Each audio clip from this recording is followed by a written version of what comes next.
Assalamu alaikum wa rahmatullahi wa barakatuh, everyone. This is Mr. Middlepath. And in today's video, we're going to quickly go over, inshallah, can you ask your wife to be or inform her that one of your requirements for a wife is that she be submissive and she should serve her husband.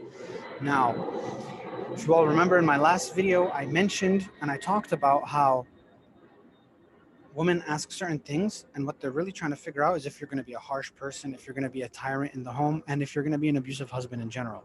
So how we word things is very important.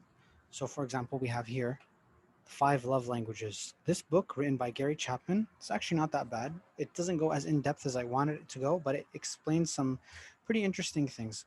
So the 5 love languages are physical touch. That's not only having sexual relations, it's actual physical touch, hugging, kissing, so forth, patting on the back, that kind of thing. Words of affirmation, which is I love you, or compliments, or telling the other person that they're beautiful or that you appreciate them, and so forth. Quality time is another one. Gift giving, that's another one. And then the 5th thing is acts of service. Okay, acts of service are an act of love. So I ask you a very specific question, everyone who's watching this. Can you command someone to love you? Obviously not. You cannot command someone to love you. So someone who has his relationship set up where the duties of the wife is not phrased as an act of love to the family is someone who's setting up his marriage for failure. Now, yes, I know that when it comes to acts of service, we don't want to do them, right? A lot of the time people don't want to go to work or don't want to cook, or sometimes the wife is tired, she doesn't want to do certain things. However, it is an act of love. Acts of service, generally speaking, are always an act of love. So consider, for example, the idea that a man sees that his wife is tired and he's like, you know what, honey, go get some rest. Or, you know what, love, go get some rest and just sleep. I could see you're really tired. I'll like take care of whatever you're doing here. She'd probably be overjoyed. And she'd be like, oh, thank God I can take a break. Or maybe, she'll be like, no, I got this. I really don't need that.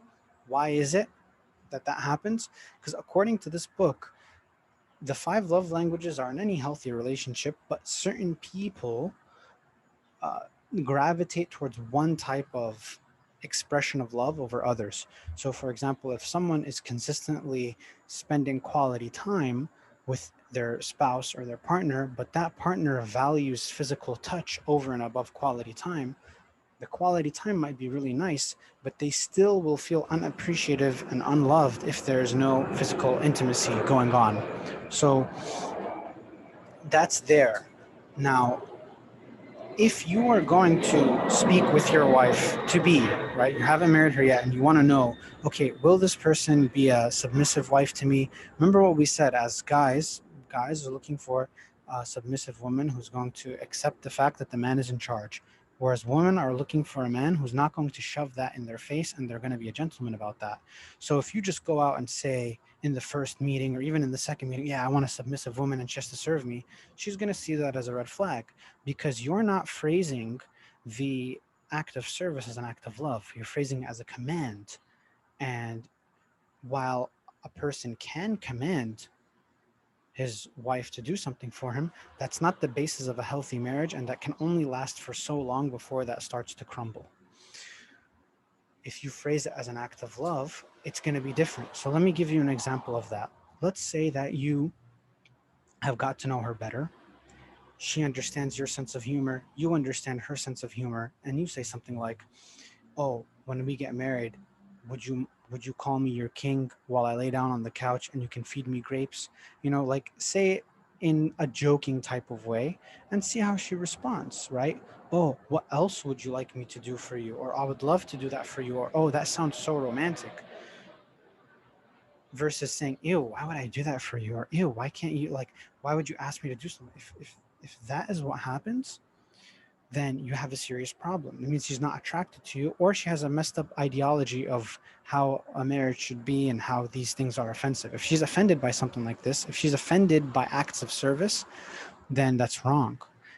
if you're not wording the act of service as an act of love, that's also going to be wrong on your part. You're not going to do well. You're not going to be able to win her over. You want to win her over, right? Why is it that what I described, the guy laying down on the couch and the woman feeding him grapes or like serving him in some way, that kind of stuff is in women's romance novels, by the way. Like those bestseller romance novels, these kinds of imagery is brought up in those novels that women love to read. It's because acts of service is usually seen as a romantic gesture, is seen in a very romantic way. When a woman does her duties in the home for her man, that's considered a sacrifice. It's considered an act of love.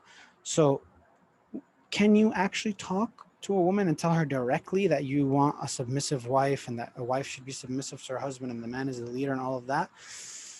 Kind of, yes, if it's in the appropriate time and place. So again, you have to know her, she has to know you, she has to be comfortable with you, and she has to understand that, you know, you're not the kind of guy who's going to be an oppressive dude. And I'll get to oppression in a second.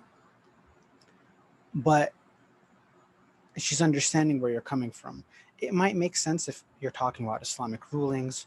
She's giving you her opinion on Islam and the scholar she follows and what the roles of a wife are, what the roles of a husband are, and you're giving her that. Then, yeah, it could make sense in that type of uh, discussion or in that type of conversation. It would make sense. But if you just come talking about it as one of your requirements in the first interview with her or in the first sit down with her, it's going to come off the wrong way. You want to win her over, right? You want to make her like you. And the act of service will come naturally.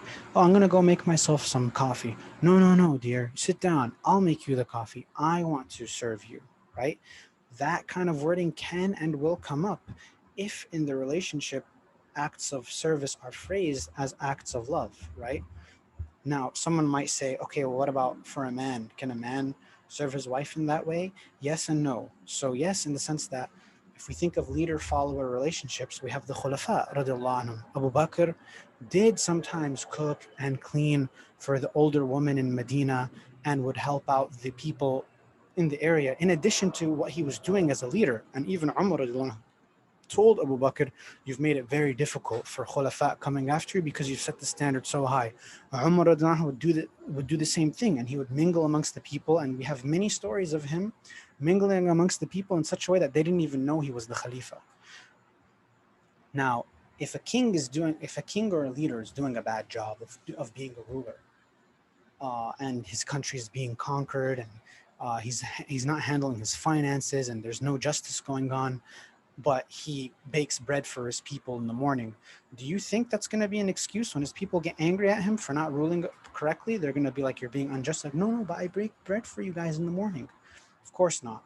So when these leaders do something, and Umar ibn, for example, had a lot of his policies come about through interaction with the people. So the main job of the leader is to protect and to serve that justice, right?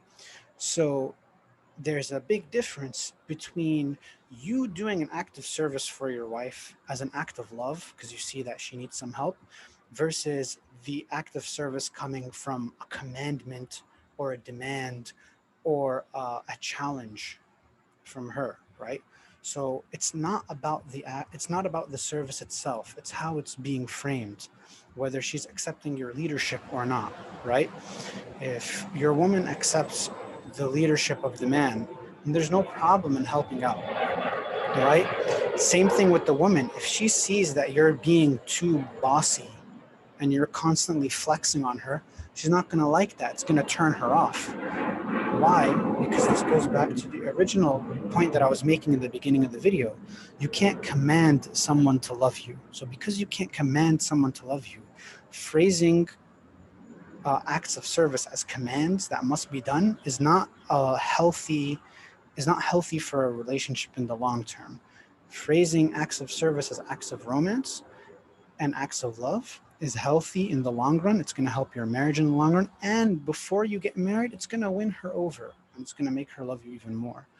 So think about when someone is about to marry someone or they're getting to know someone and they go to the house. If they sit in the house with the father and the mother, and then the woman is there and she's giving a cup of tea for the guy while they're sitting down, all of them together, she's going to ask, oh, do you want some sugar? Do you want this? Do you want that? If she likes him, do you really think she's going to tell him, the sugar for yourself. The spoon's right there. Can't you pick it up and put it for yourself? Of course she wouldn't say that if she likes him. So in a similar manner, guys, there will be plenty of opportunities throughout the engagement period to see whether this woman actually likes you and wants to serve you and sees service as an act of romance and an act of love. And you need to phrase it in that way, because if you don't, that's going to be a turnoff for her. So I hope that makes sense, guys. And inshallah, that helps in your search for a future wife or a future spouse. If you have any questions or disagreements or agreements, or even you want to share some of your own stories for the subscribers, please leave it in the comments below. Take care, everyone. Peace out, and assalamu alaikum wa rahmatullahi wa barakatuh.